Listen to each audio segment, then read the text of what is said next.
Magandang hapon sa ating lahat, mga grade 11B, yung students ng Nuestra Señora de Aranzazu Parochial School. Today we're going to discuss the Philippine President. So, nasa bahagi ito ng 1987 Constitution uh, para ipakita kung ano ba ang isang presidente, tapos ano ba yung kanyang mga ginagawa, yan. So, ano pa yung mga kanyang kapangyarihan. So, yan yung mga didiscuss natin ngayong araw. So, ayun. Siguro, sarado ko muna yung camera ko. Yan. So, may tanong po dito, who is your president during the 2022 election? Siyempre, hindi pa naman kayo bumoto noon. Pero, bilang mga kabataan, meron na kayong preference kung sino, di ba? Kaya, ang tanong ko sa inyo, yan, sagutin niyo na lang sa isip niyo, sino ba yung naging presidente niyo? Yan yung mga tumakbong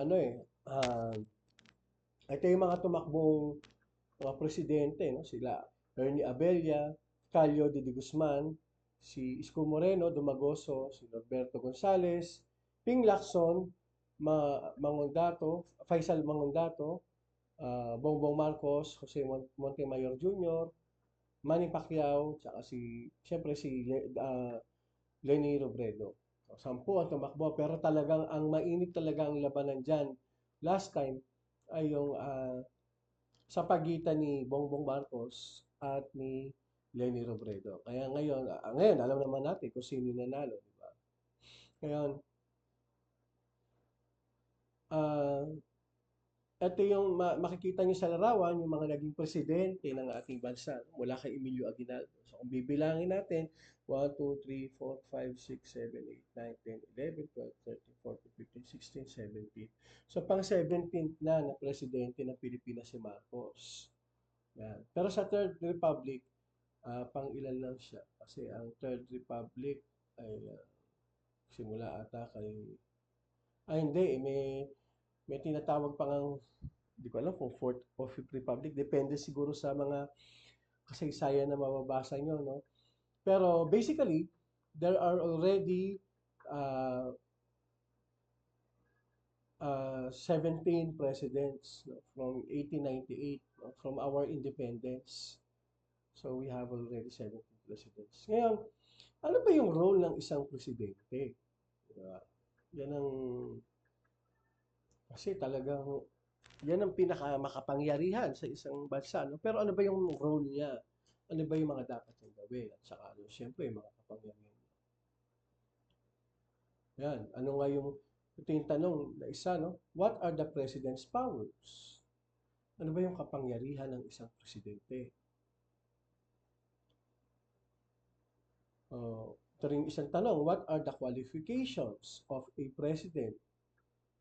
Uh, para makatakbo, ibig sabihin ng qualifications, para makatakbo siya bilang isang presidente, ano yung mga dapat na nasa kanya? Ano yung mga katangian na dapat nasa kanya? How important is the presidency in building the nation and running the government? So, gaano daw kahalaga ang isang presidente, no? Uh, sa pagtaguyod ng isang bansa at sa pagpapatakbo ng pamahalaan? Meron ba siyang direct relationship kapag magaling ba ang isang presidente, maaaring mauunlad ng isang bansa, o kung hindi magaling ang isang presidente, maaaring bumagsak ang isang bansa, o kahit hindi magaling ang presidente or indirect relationship. Kahit hindi masyadong magaling ang presidente, pero pwedeng umunlad din yung bansa, o kahit magaling yung isang presidente, pero maaaring bumagsak yung isang bansa. Is there a is there a direct relationship or an inverse relationship between that variable? So today we're going to discuss the Philippine president. Yan. So these are the roles and powers of the Philippine president. Yan. So para daw magkaroon ng isang strong presidency, kailangan para makapangyarihan daw ang isang presidente, kailangan niya ng isang emergency, budgetary, and other powers. So, dapat din daw, uh, they have the ability to define the government's policy, direction, and priorities.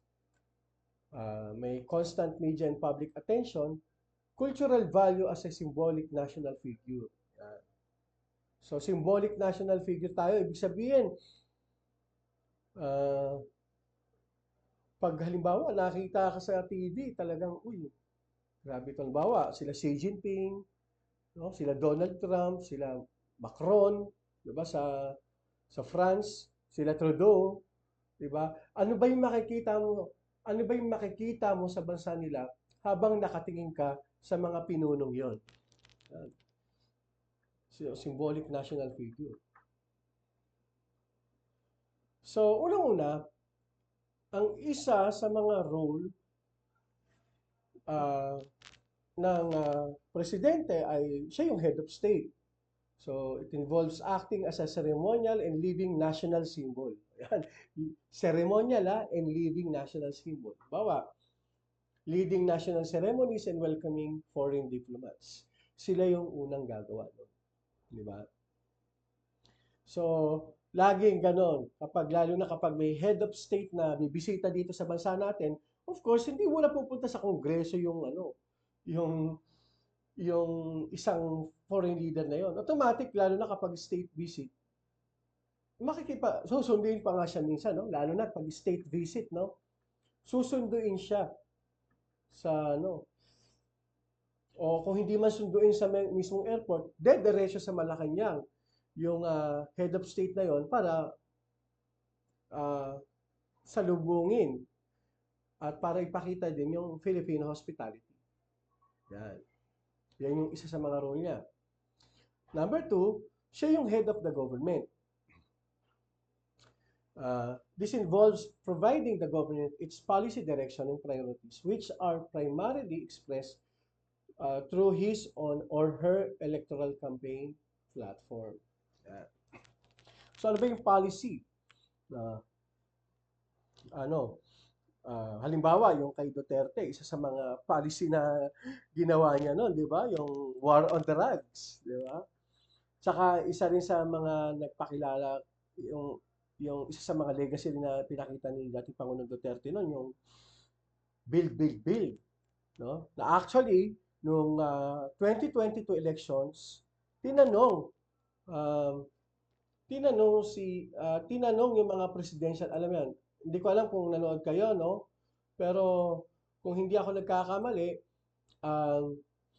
tinanong ang mga presidential candidates noon kung itutuloy ba nila ang Build program ng dating Pangulong Duterte. Actually, yung sinagot nila nung iba, ipagpapatuloy yung iba, hindi.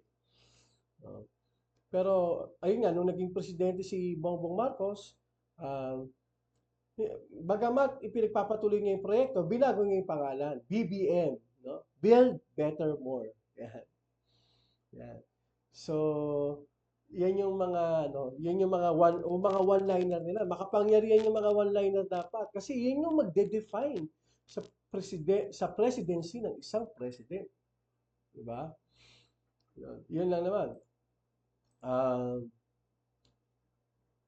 Defined as being the country's chief executive who execute laws and formulate policies for the state's well-being.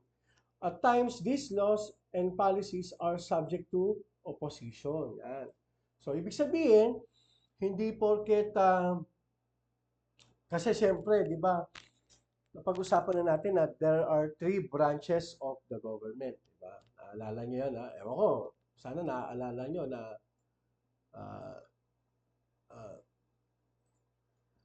sana naaalala nyo na that there are 3 branches of the government. The legislative department, the executive department, and the judicial department, judiciary. No? So, yung mga legislative, sila gumagawa ng batas. Yung presidente, pipirmahan yung batas to execute the law. Yun. Hangga't hindi pinipirma ng presidente yun, hindi yan pwedeng maging batas. At yung Judiciary Department naman, yung Judiciary, sila yung mag-check kung nakakaayon ba sa saligang batas yung ginawang batas. Ganun yun. Kaya may may check ng bawat kapangyarihan. Hindi katulad sa ibang mga, halimbawa, mga monarkiya, yan. Lalo na yung mga absolute monarchy, kung sabi nga nila, kung ano yung utos ng hari hindi mababali. Actually, nangyari dati yan, yung panahon ng martial law.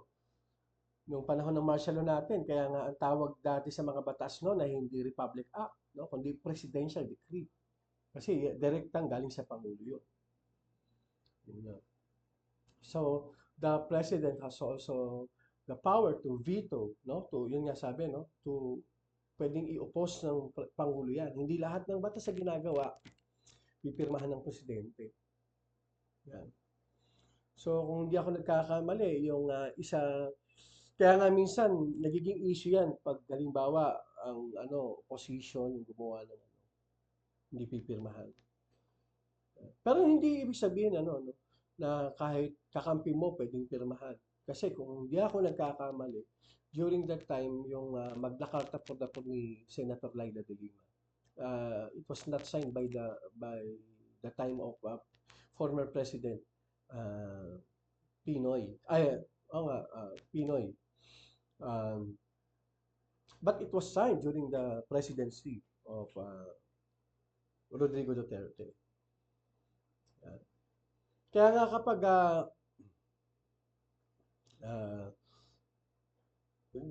dapat collaborative talaga yung effort niyan.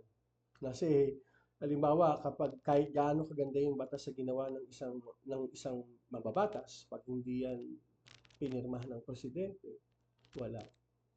Collaborative effort yan. So, ayun.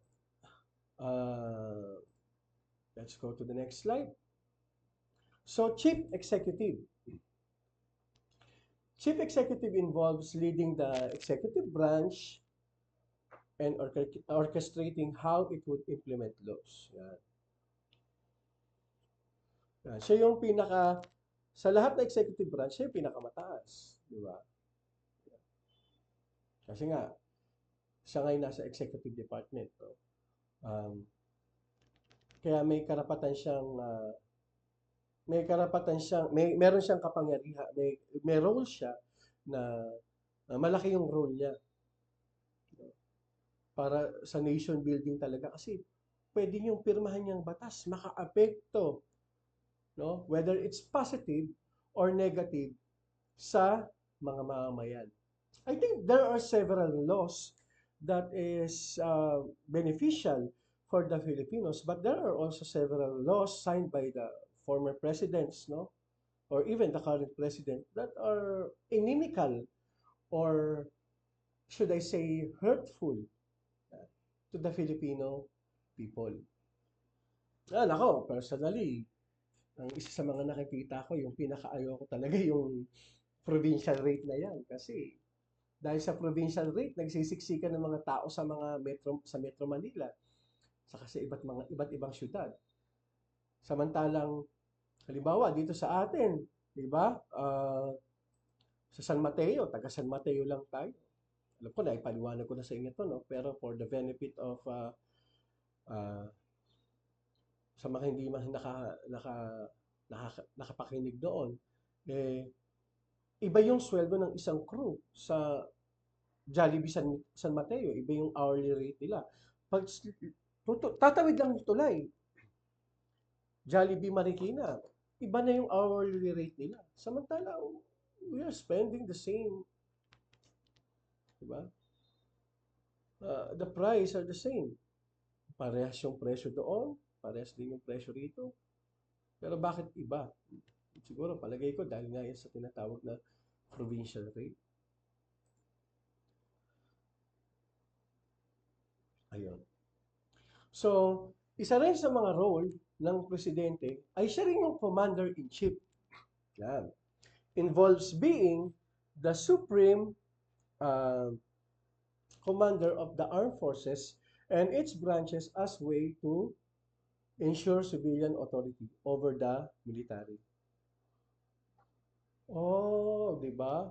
Kaya nga hindi pwedeng mag-decide ang military sa ating ano. Kaya kahit gustong-gusto ng sumugod ng mga sundalo sa isang lugar na pinagmumugaran ng mga rebelde o kaya ng mga Abu ng mga Maute, kailangan niya ng order mula sa Commander-in-Chief.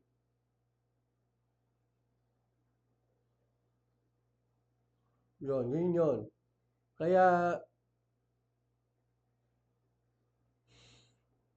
tawag dito, kaya mahalaga, no?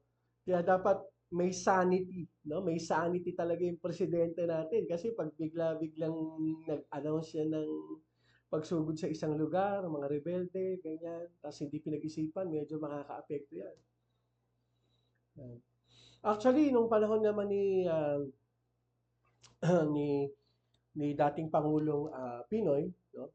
Pinoy Aquino, uh, Noynoy Aquino, uh, uh, he was criticized during that time kasi doon naman he was criticized because allegedly his inaction leading to the death of SAF 44 soldiers. Yun. So, andun na, sabi nga ng iba, no, andun na yung mga backup pero bakit hindi nagpapunta? So, yun yung isa sa mga blunders ng presidency ni dating Pangulo uh, Noynoy Aquino. Yeah. Kasi bakit walang pagkilos? Okay. Allows him or her to declare martial law and suspend the writ of habeas corpus but subjects to check and balance by other branches. Ngayon, sa 1987 Constitution, ito nga yung sabi ni dating Senador Juan Ponce Enrile, pinahina ng 1987 Constitution ang kapangyarihan ng martial law. Yan. Kasi ngayon, pwede pa rin mag-announce, no? Especially, no, noong 2017, the former President Duterte announced that announced martial law. No? He declared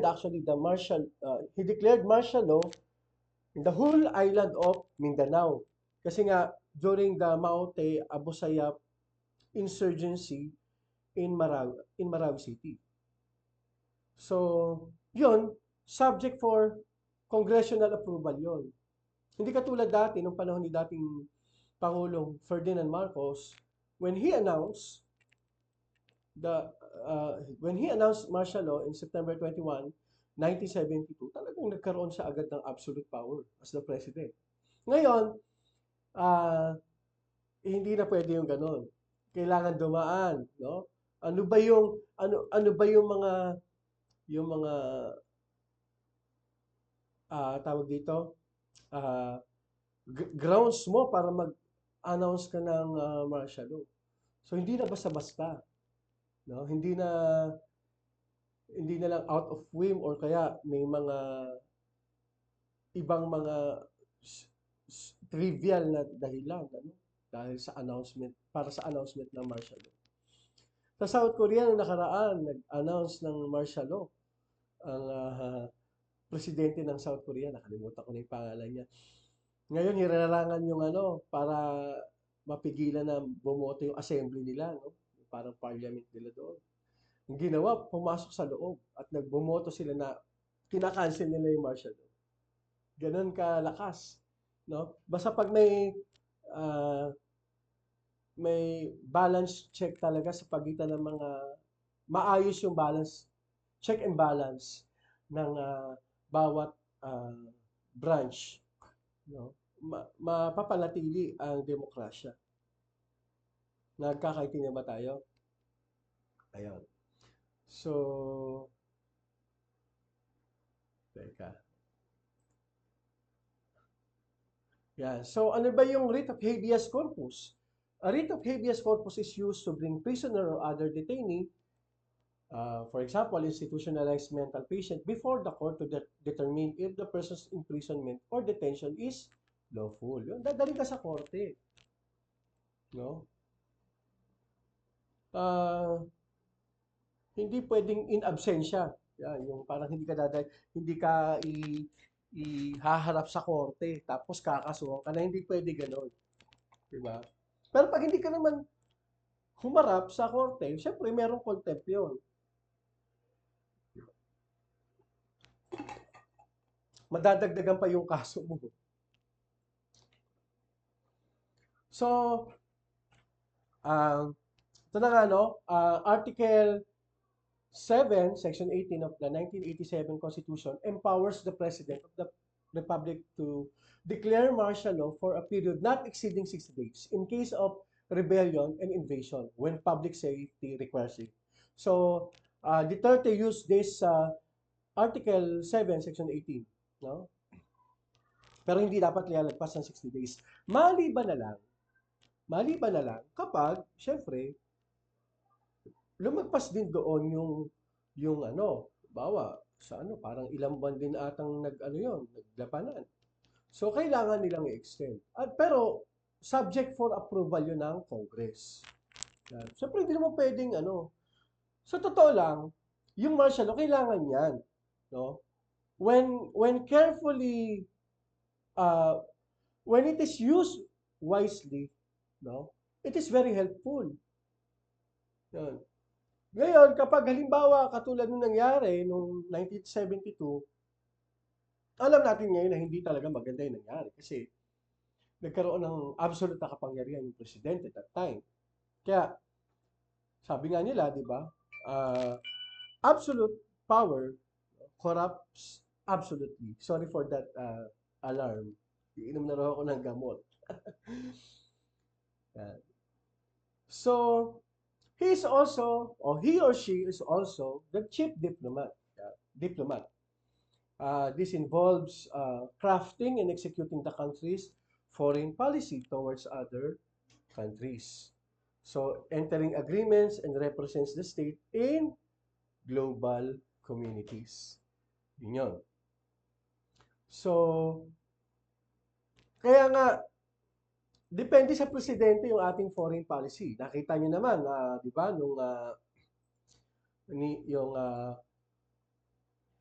panahon ni dating Pangulong Duterte, talagang yung inclination natin sa China at sa Russia, di ba? Parang gumawa na nga ng mga editorial cartoon yung iba na parang si Xi Jinping, hawak-hawak si Duterte na mukhang na parang mukhang aso eh. Tapos may collar eh. So ibig sabihin nun, tuta ng China si Duterte. No? At saka sa Russia, malapit ang ating kaugnayan sa Russia. Pero nung naging presidente naman si Marcos, nabalik, no? Nag-U-turn. Talagang balik ulit na suporta sa US. Kaya ngayon, medyo nagkakaroon na naman sa galat sa pagitan ng China at Pilipinas sa West Philippine Sea. Economically speaking, yung mga saging daw natin, ayaw nang tanggapin ng China. No? Para siyempre, gibain yung ating ekonomiya. No? Siyempre, ganoon talaga yun. No? Kasi sila yung trading partner natin sila.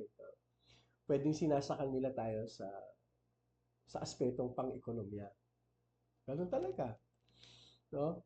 So, depende yan sa foreign policy natin. Pero ang tanong nga dito, okay ba yung foreign policy natin sa Amerika? Okay ba yung foreign policy ng Amerika sa atin? Di ba? Kasi pag nagbibigay sila para sa ating security, 200 to 300 million dollars lang. Gano'n. Samantalang sa mga Ukraine, saka Israel, billions of dollars ang usapan. Kaya nga, minsan napapatanong ako, no? Personal ko lang naman to opinion, no? Talagang, gaano ba talaga kalakas sa suporta ng US sa atin?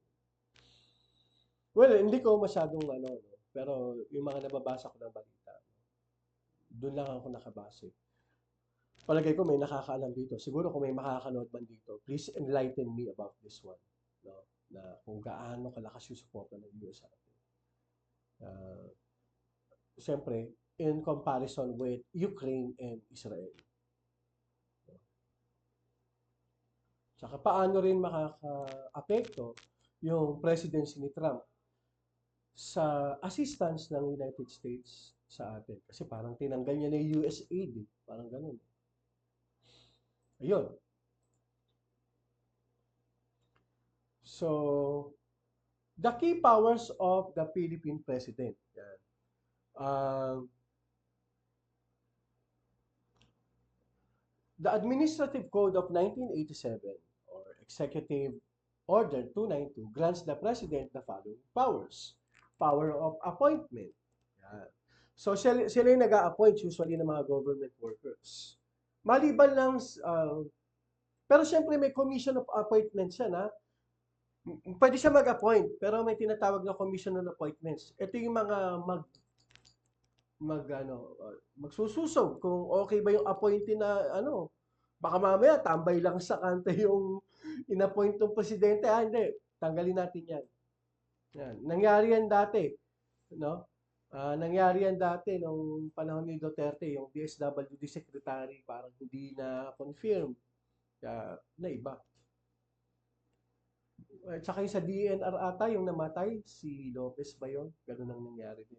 Hindi siya na-confirm as DNR secretary. Ordinance power, issuing pieces of legislation directing the executive branch operations. Yeah. So, ayan, ano? Sa executive branch to, so, ibig sabihin, siyempre kasama dito yung iba't ibang bahagi ng executive branch. Okay. Power of general supervision over local governments. Yan. Ang presidente, pwede silang dumalaw sa mga munisipyo para mag-check, no? Para i-supervise. O yan, may kapangyarihan sila dyan.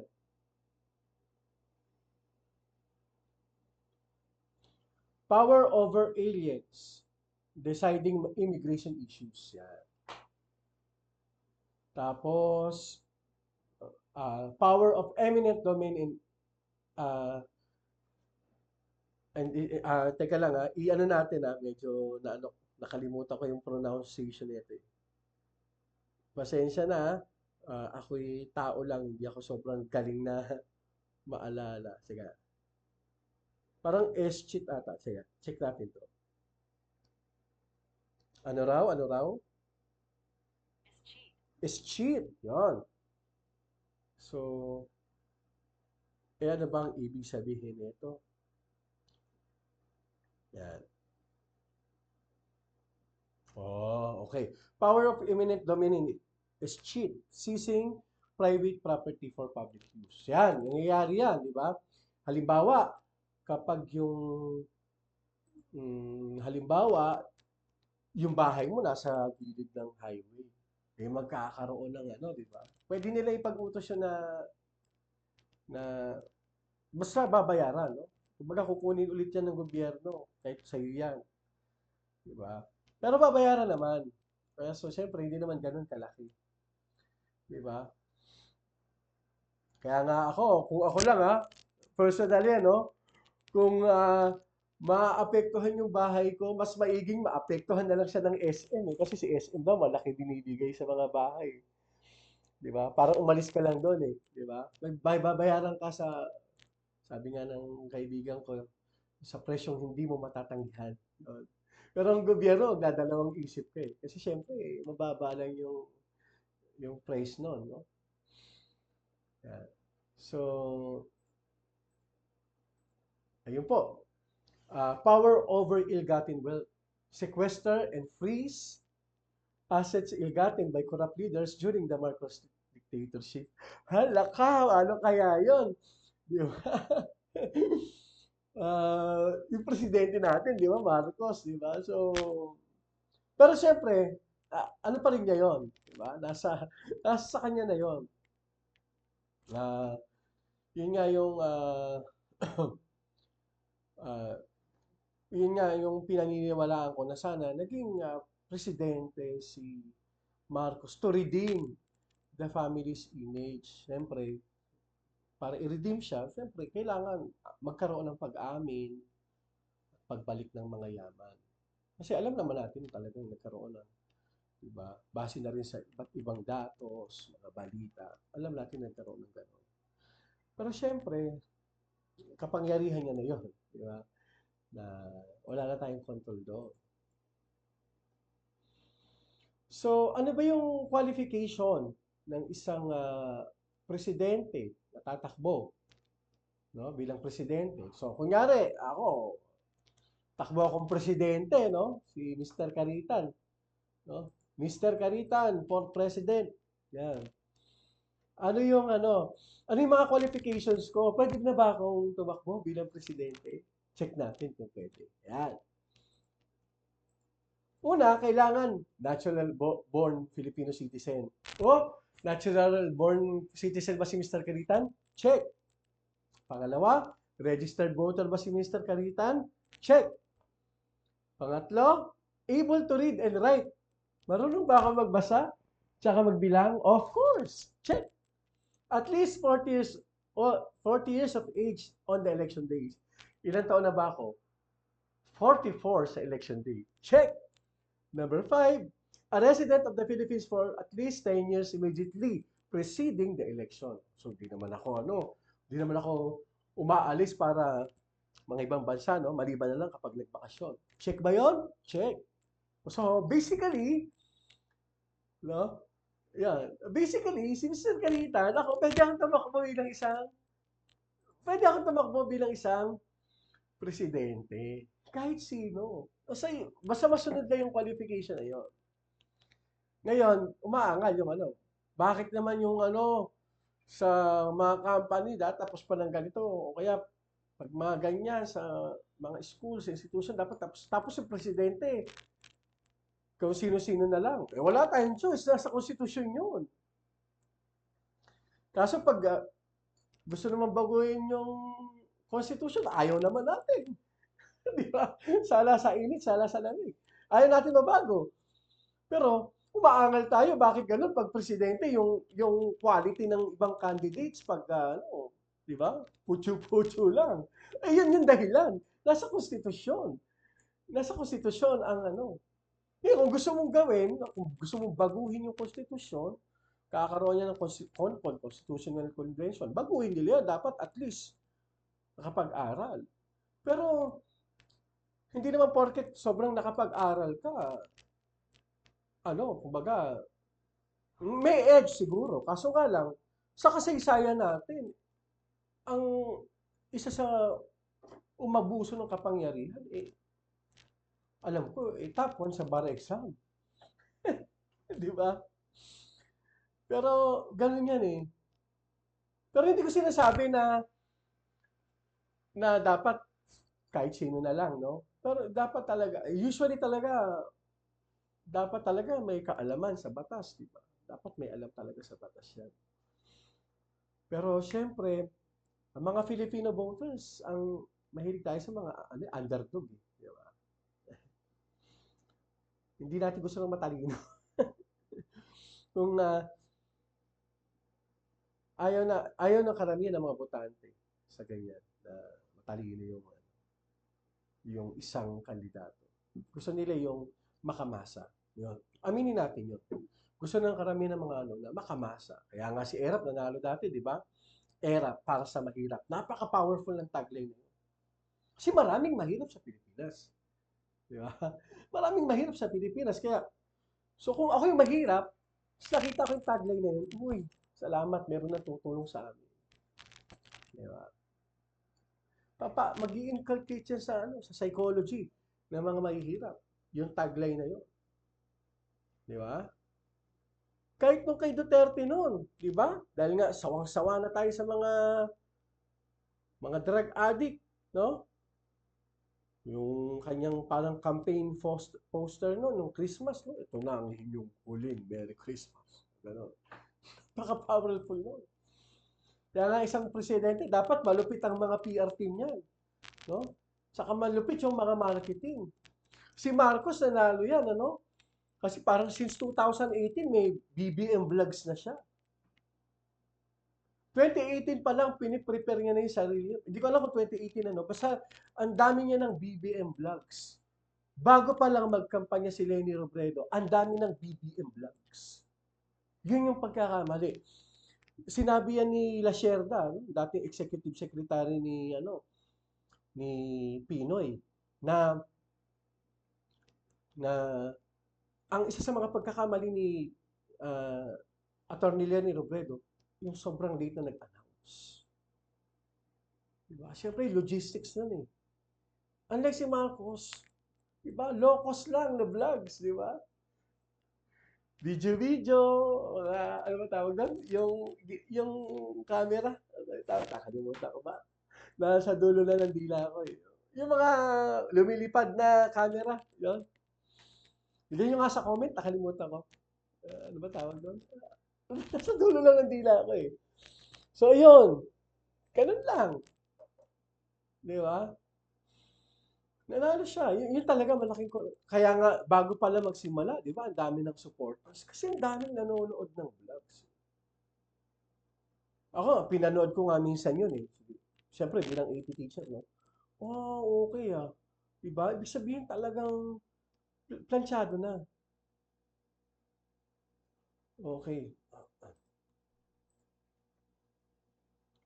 So, the president, yung term niya, no?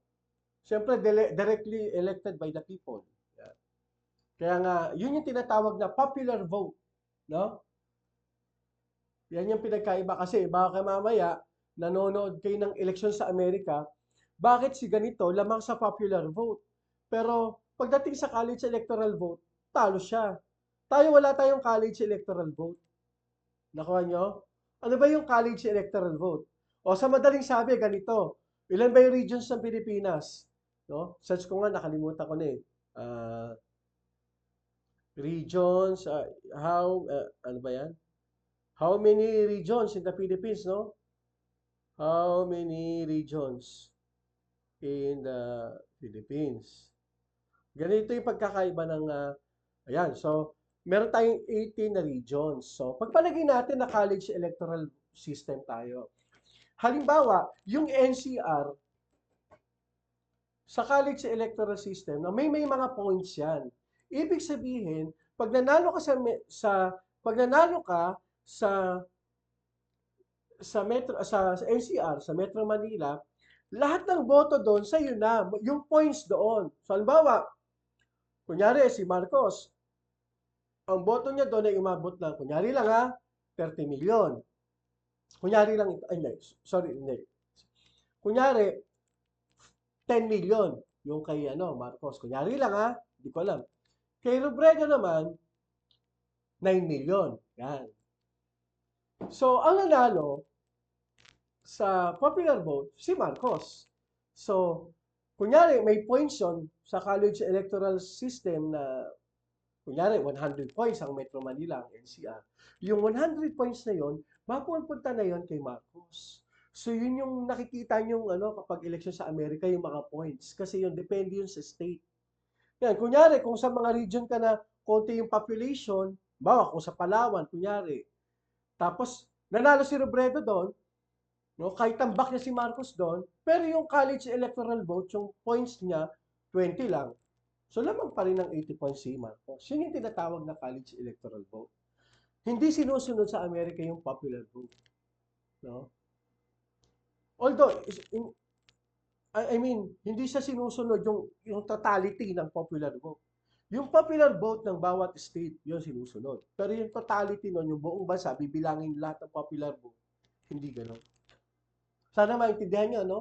Pero sa atin, gano'n. Popular votes tayo. Diba? Sana naintindihan nyo, na? So, his or her term lasts for 6 years, which will begin at noon of June 30 after the election, no? Noon of June 30. Yan, doon matatapos yun. Ay, begin pala. And will end at noon of the same date after 6 years. Yan. Hindi na pwedeng tumakbo ang presidente sa re-election. Yan. Bakit kaya ganon? Eh, noong 1960s, pwede naman. Di ba? Tumakbo nga si Marcos noong 1965. Nanalo siya. Nanalo siya ulit noong 1969. Tatakbo sana siya ulit noong 1973. Pero ang kalaban niya si Ninoy Aquino, yung tatay ni Pinoy. At maraming din daw na parang ayaw during that time. Kumbaga, nagkaroon na nga ng first quarter storm eh. Kumbaga, they are asking Marcos not to run for president anymore. Yun. Kaya nagkagulo dati. No? So, nag-announce siya ng martial law. Doon siya nag-announce ng martial law para magkaroon ng tigil eleksyon. O, di ba? So, noong 1987, para maiwasan na maulit yun, ganyan na kahigpit. Kahit gaano kagaling yung presidente, 6 years ka lang, hindi ka na pwedeng tumakulit. Ganun na ang dahilan nun. Yun yung kasaysayan. No? Ayan yung mga diniscuss ko sa inyo yung uri ng Constitution, ano? Yung isa yung parang based on experience. Yung isa based on yung tinatawag na a priori. Yun yung basihan doon. So, ayun.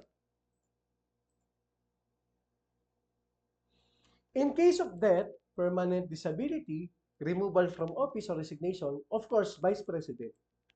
If a Vice President succeeds a President for 4 years, the VP will not be qualified for the presidency.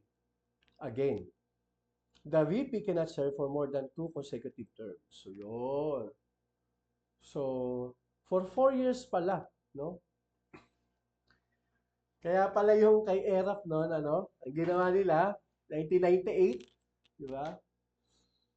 So, yung pala dahilan nun, ano? 1998, naging presidente si ERAP. 2001, natanggal na siya. Kasi pala, kung 1999 pa lang, tinanggal na si ERAP, no? Kung nagkaroon na ng problema, ibig sabihin, ewan ko, ayaw ko nang salita. Kasi, hinuha lang yun. No? Theory lang. Churi, no? Churi ko lang yun. Ayun, yun lang naman, no? Churi.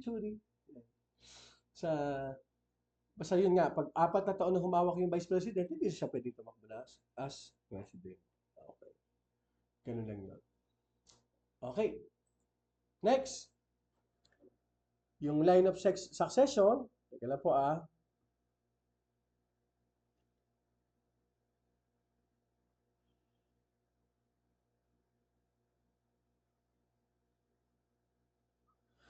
Yan. Ito yung pagkakasunod, no? Ah, pag nawala yung presidente, vice president. Yan. Pag nawala yung vice president, senate president. Kaya nga, kapag na-impeach si Sara Duterte ngayon, natanggal siya sa pwesto, papalit sa kanya yung senate president. Si Jesus Escudero ata yung senate president niya. Ganun yun. Yan. Malaki ang chance na maging vice president si Escudero. Yan. Speaker of the House, no? Vice President, Senate President, Speaker of the House. Yan. Tapos kung wala yung dalawa, President, Vice President, magkakaroon na ng uh, special election.